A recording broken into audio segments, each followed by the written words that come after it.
back to another exciting episode of Podquest series where we take great session with great guests. So today we have a guest who proves that life is all about rewriting your own story. Literally, from leading computer operations at Trader Joe's to throwing 100% dancer's birthday bash and moving to Florida, he flipped the script on his life in the most epic way. Now his premium ghostwriter helping people bring their deepest stories to life. He's battled pre-convinced notions, procrastination, and marketing struggles as an introvert and came out on top. Let's welcome the man who turned words into legacies, Richard Lowe. Right, thank Left, you for having me. yeah, yeah, it's our pleasure to have you as a guest here.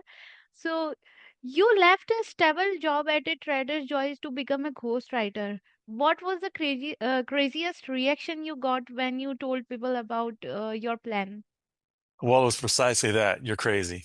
In fact, Yeah. I moved to Florida and got a job for a ghostwriting company and wasn't making anywhere near enough money. I was basically working for pennies and decided to leave and start my own company. And my boss told me, um, my new boss told me, you can't make it. You won't be able to find the clients and blah, blah, blah. So I quit Yeah. that job. And within 3 days, I had $25,000 worth of books to write. Wow. Yeah, then it was all over. I was just busy writing and writing and writing, finding clients and writing. Did you ever thought of any plan B that time if that won't work? Well, I had some money in the bank, so I had um, enough to survive for a couple of years. Oh, that's I don't great. I don't believe in plan Bs. You Okay. focus on plan A, and Yeah. you just don't fail. Right. So, what's the weirdest, or I would say most unexpected book topic you've ever been asked to write about? The most unexpected, I didn't take this book, but the most unexpected topic was um, there was a confidential informant for the FBI, and he basically um, got into the mafia to find out information about them, Oh, and he wanted me to write a book about them that named names. And these are mafia guys, and on the other side was the FBI. And I decided real fast, I can't spend any money if I have a bullet in my brain. And I told him that. He goes, well, I'll protect you, blah blah blah. And I says, you're writing a book naming names. You're not going to protect me for 2 seconds. So I turned that book down. all right. So it was like a crazy movie story, I would say. It was a crazy story. He did a lot of interesting things with drug dealers and cartel Wow. and stuff, and I was like, no way, I'm getting involved in this. You also help people with the tell their deepest stories. Ever had an interview where you thought, wow, this could be a movie? Oh yeah, that happens all the time. I've written a science fiction novel for a rock star that could have easily been a movie. I've um, I've written several autobiographies that could easily be movies. Wow. I obviously can't go into details because they're all under confidentiality agreements, but yeah, there's times when I've actually said, you need to make this into a movie, and they never did yet, but they maybe somebody will. So you love fiction or fantasy?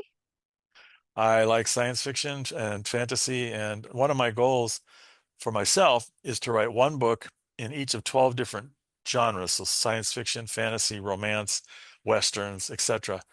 Um, in And the what's next your most favorite genre, I would say? science fiction.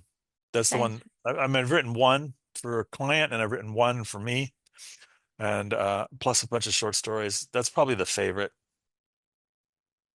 So, as a ghostwriter, your name isn't on the book. Does it ever make you want to scream, "Hey, I wrote that at the bookstore"?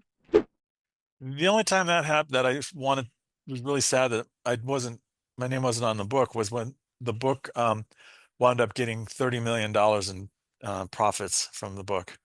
I was Oh, like, I would have liked a piece of that, but I got paid up front, so stunning. whatever. So, if you had to ghostwrite a book for your past self from 11 years ago, what would the title be? Uh, Unexpected journey. It was definitely a a strange journey or something like that. And how would the story? Well, I'd actually start earlier than that. When I was 17, I wanted to learn about my grandfather. Nobody would talk to him. He was kind of introverted and a little cranky. So I interviewed him and wound up writing a short book about him. He was in World War II on the Yangtze River Patrol and was captured by the Japanese on Corregidor, Whoa, and then in the Japanese. Philippines, and then was in the Bataan Death March where 10,000 people were marched across Bataan and half of them So, died. did he also learn the language and culture there? No, he was in a POW camp for 4 years, a prisoner of war camp. Oh, Um, Saw people being tortured and things like that. So I got to learn about my grandfather, and I was basically realized I was interviewing a hero, and hmm. that was my first book at 17 years old, and then had to make a living, had to raise a family, all that stuff. And finally, when I left Trader Joe's many years later, I said, I've always wanted to write. Let's just go try and do that. So, And what was I your don't t job like? Yeah, yeah. what Please Trader Joe's? continue. Oh, I don't tend to fail. So I never set out with the option of failing. I just succeed. Great. So, what was your job like? Which one? The job at Trader Joy you Oh, mentioned. I was the computer operations director, so I ran the Hmm. computer department for the corporate side, not the store side. So I had a large staff, and I had probably 4 or 5 thousand computers that I was responsible for. And I was responsible for the accounting applications, HR, payroll, disaster recovery, cybersecurity, Hmm. basically everything in the corporate, except for the network.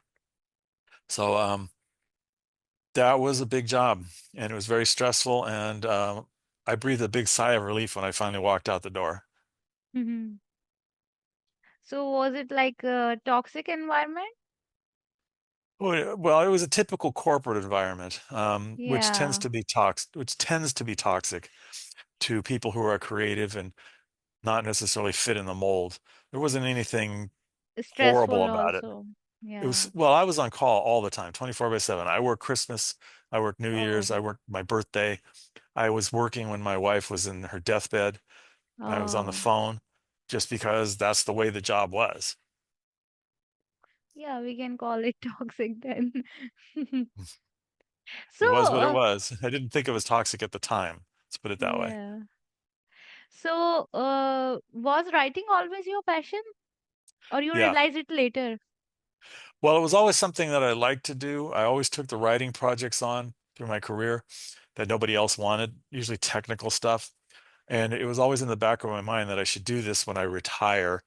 And then when the Hmm. opportunity came, I had some money to last a few years. I said, okay, I can do this. It turned out to be harder than I thought because I forgot about one thing. You have to market yourself and sell Yeah, yourself. And I tend to be introverted. absolutely. So that got in the way. And it took me a while to get over that. And I'm, now I finally understand how to market myself, at least to a certain extent. And I'm not really shy or introverted anymore because you can't be. So, a birthday party with over 100 dancer friends. Be honest, how many people were actually invited and how many just about the party and showed up? Well, I had a birthday party. I was a photographer, mostly of dancers, and I had a birthday party every year for 8 years that they all came to.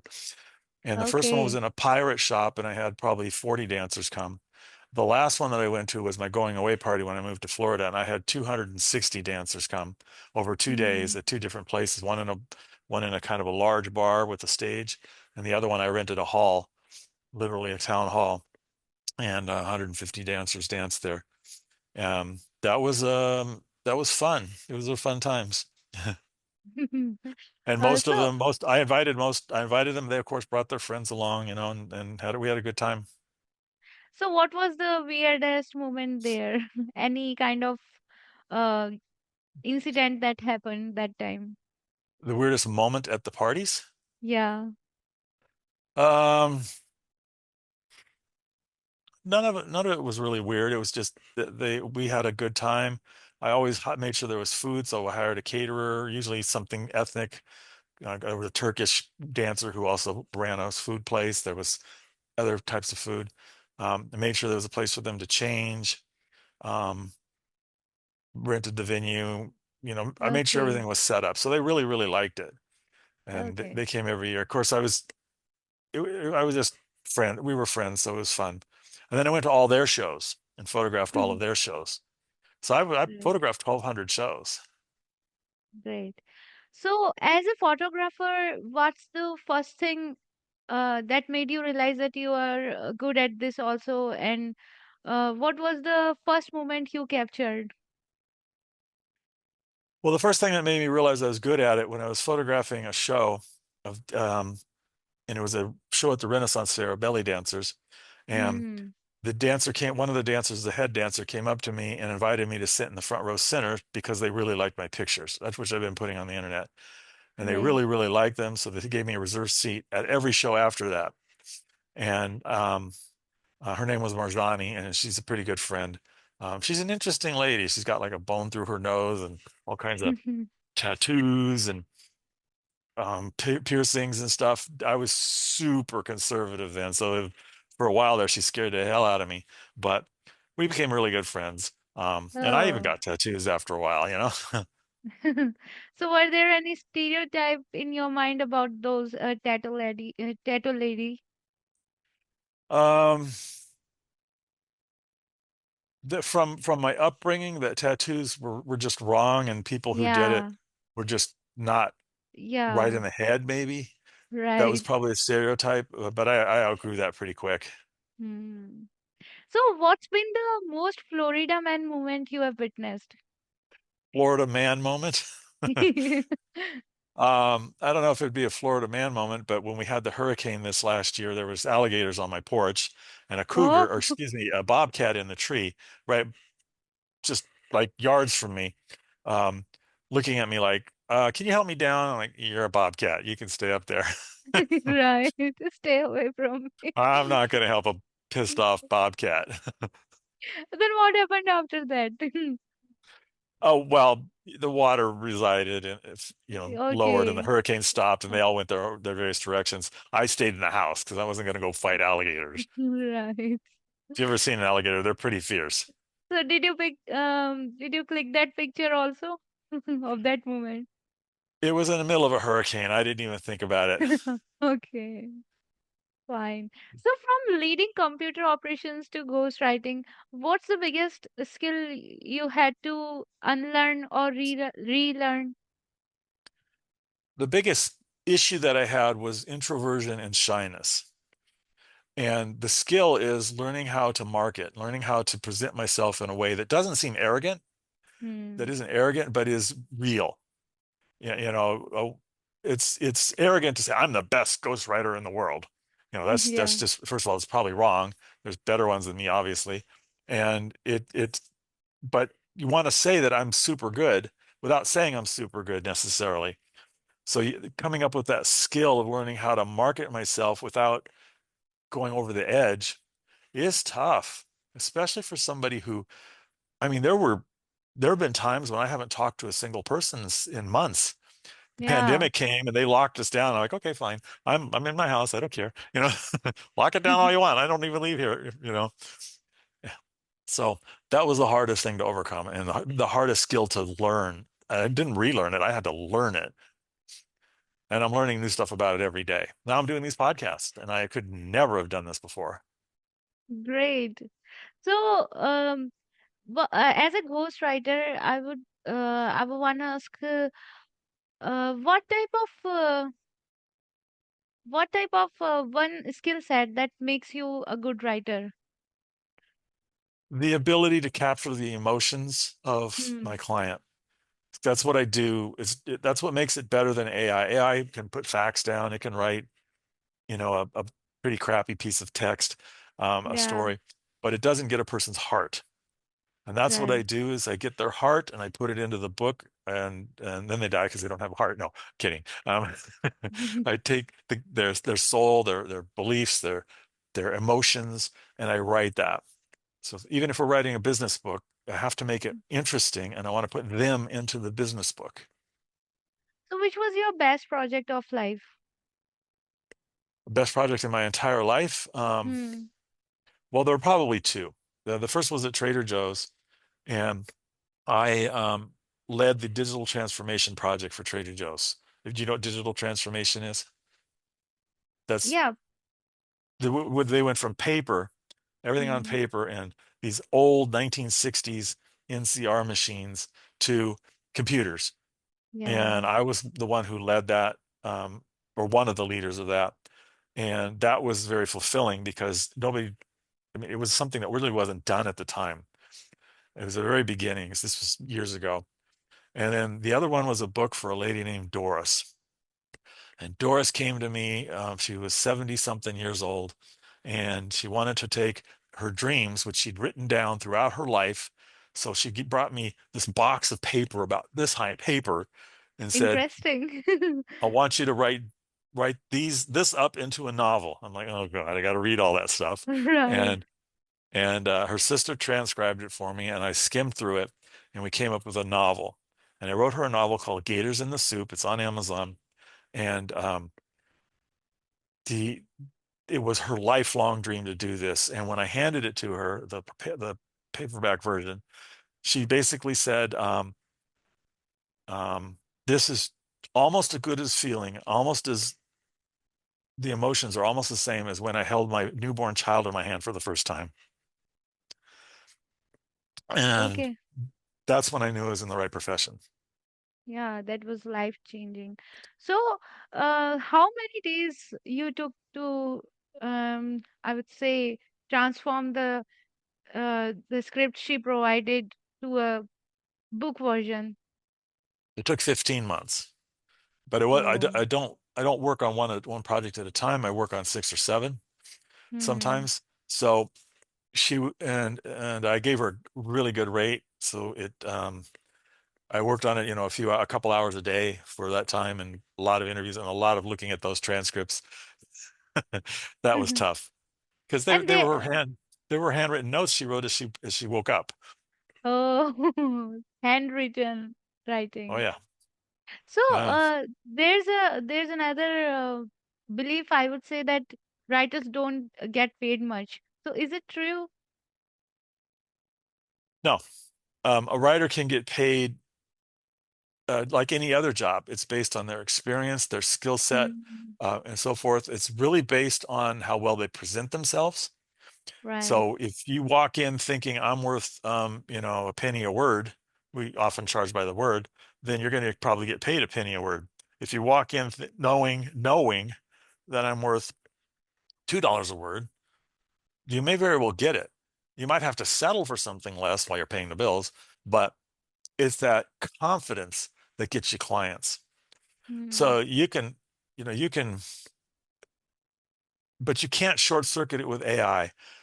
A lot of Yeah. writers, they go back to AI. Oh, write with AI, and they'll never know. Well, they know. I can look at something generated by AI, and I can tell you within seconds that's AI. I just did that Yeah. for somebody. He showed me his book. He's all proud, and I said, "No, you wrote that with AI." Do you think AI will become a professional writer in upcoming years? No, because it can't capture emotion. It's not a person. Right. It can capture patterns. It can capture logic. It can capture thought ideas, but it can't capture the emotions and the experiences of a person very well. Exactly.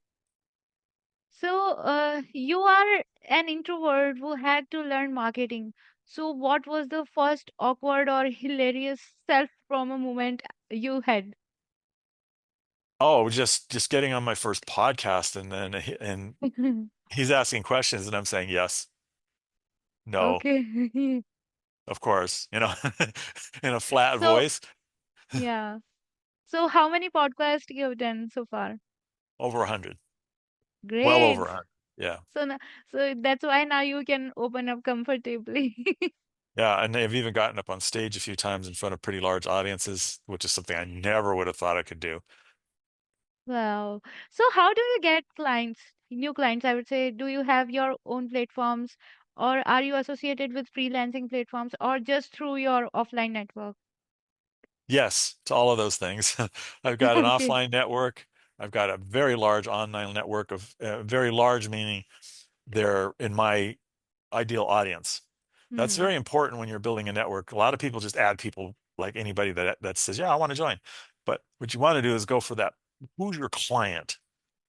So my client tends to be C-level executives, CEOs, CTOs, stuff like that. So those are the Great. people in my network. And coaches, you know. Um, if you go off and just add anybody to your network, it's pretty useless. And you have to work with it. You have to Hmm. work it. You have to talk to these people once in a while. You have to build them up. You have to you have to become friends with them to a certain extent, or they're not going to be helpful to you, and you're not going to be helpful to them. And the key is you have to Right. be helpful to them too. So do you help with corporate writings too? Yeah, yeah. I do a Okay. little bit of everything. So what kind of projects you take there? It's usually white papers and case studies, Okay. award submissions, website design, copywriting. So pretty versatile. I do a lot of case studies for Hmm. people, for Would you companies. like to share some big names or brands you have worked with? Unfortunately, I'm under non-disclosure for most of them. All right, I see. So, lastly, you are a photographer too. If you had to describe ghostwriting as a type of photography, what would it be? Portrait, documentary, or something totally unexpected? Well, I used to do mostly performance photography, and that's kind of what ghostwriting is. You're capturing somebody's performance in life. So if somebody comes to me and they want to write a coaching book or a leadership book, I'm Hmm. capturing I'm capturing them, their heart. And that's what I used to do with the photography. And that's why the dancers and models and stuff, supermodels, a couple of supermodels really liked is I got the essence of them on camera. And that's what I do with ghostwriting is I get the person's essence related to the subject into the book. And that's a tough thing to do. And that's what the high-end ghostwriters do. That's why they get paid for, more money Right. because they can capture the person's soul. Hmm. So, what do you think? What's the best masterpiece made till date, till Mine or today? anything. Yeah, any favorite type of book you would like to mention? Well, I would say Lord of the Rings is a masterpiece. Wow. Godfather is another masterpiece Hmm. because they're both very Are well plotted. are you also a fan of Harry Potter? No, no, but it's just Okay. not my style. The books they're just not the kind of books that I like. And who are your favorite authors? Your That would be inspiration? Isaac Asimov was he wrote 500 books, and they're really hardcore science fiction books. Um, Hmm. Mike Resnick, you probably haven't heard of these. J.R.R. Tolkien. I forget her name, but whoever wrote Harry Potter, respect her a lot. Yeah, J.K. Rowling. Yeah, Rowling's, yeah, yeah. and Stein, the guy who wrote all the Goosebumps books, is very interesting, and I respect him a lot. In fact, he wrote a book about how to write a young adult book, and I used that to write a young adult book. So his techniques. There's a very special technique to write books for children and young adults, and he wrote that up and told you Okay. how to do it. And so I wrote a book for young adults about how to avoid the dangers of the internet and what they are. Hmm. And that went over very well. They loved it. So, lastly, tell us what are some do's and don'ts that new writers should follow? Well, the do's are, first of all, learn to write and Hmm. whatever language you're writing in, make sure you understand it well. Understand the syntax because your readers will be turned off by errors. They may not even be consciously turned off, but unconsciously they see that grammar error and they'll probably stop reading. Um, Yeah. Make sure you understand that, or that you hire a good editor to help you and learn your language, whatever it is. Learn it well. Um, Stop being shy. You're not just a writer when you're writing, you're also a promoter. You're promoting yourself. So start Hmm. promoting yourself. If you're writing fiction stories that you're going to want to sell to, say, magazines, then you need to become buddies with the magazine publishers and Hmm. things and editors and stuff. So you need to go to where they're going. So know who your market is and hang out with those people. A very important thing that applies to everybody in life is hang out with people who are better than you, who you feel are better than you. Like if you want to be rich, hang out with rich people, even if you're not rich. If you want to be Yeah. famous, hang out with famous people. Don't Right. hang out with the crowd that you normally hang out with. Get away from that crowd because they're at your level or less, or they're probably pulling you down. You want Hmm. a group that's going to pull you up. So hang out with the people who are maybe a notch or two above where you think you are, and maybe even 5 or 6 notches. I That's mean, really inspiring. Yeah. right now, I'm hanging out with multimillionaires. I mean, billionaires Wow. and actors and things in some groups that I'm in. Um, don't don't give up. Don't fall to myths like writer's block. Writer's block. Writers say, "Oh, I suffer from writer's block." Yeah, what that means is you've probably just you've first of all, one thing that causes it is your fixed length from the screen. Hmm. So your eyes are, and your brain just shuts down after a while. Yeah. Take a walk. Um, Yeah.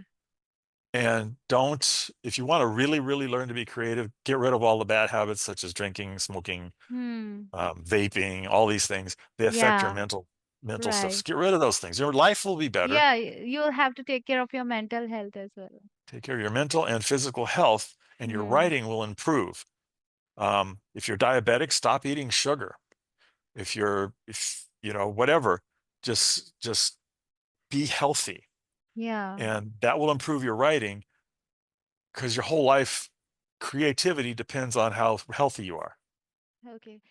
We'll start with a rapid fire round, and you'll have to keep the answers short and snappy. So here goes the first one. Writing at 2 a.m. or sunrise inspiration? I'm sorry, I didn't hear the question. Writing at 2 a.m. or sunrise inspiration? I actually do both. Great. Tech geek or creative dreamer? Both. Your creativity secret? Keep writing, keep being creative. Okay. Book you wish you had ghostwrited, written. Um, Arnold Schwarzenegger's autobiography. Dancing or photography if you had to give up one. Uh, Dancing. One writing habit you swear by. Persevering. Keep going. Just keep writing. Great. It was really nice talking to you. And so, guys, this was it with Richard. His journey from corporate tech to storytelling guru is nothing but short of inspiring. So, you have proven that reinvention is possible at any stage of life, and he has achieved so much. And I'm sure you got to learn from him a lot. So, lastly, please tell our audience how can they reach out to you? They can go to thewritingking.com, which is the writingking.com, or ghostwriting.guru. Either one of those sites is me. Or they can find me on LinkedIn, Richard Lowe Jr., and I'll be happy to connect with anybody who, especially writers who want help. I offer all kinds of packages of coaching and things. So if some writer needs help, come see me. So go to thewritingking.com. You can set up an appointment. Great. Make sure to check out his links and our podcast series. Thank you for sharing your insights, wisdom, humor with us today. It was really a pleasure. Podcast is wonderful. Thank you for having me here. Appreciate it.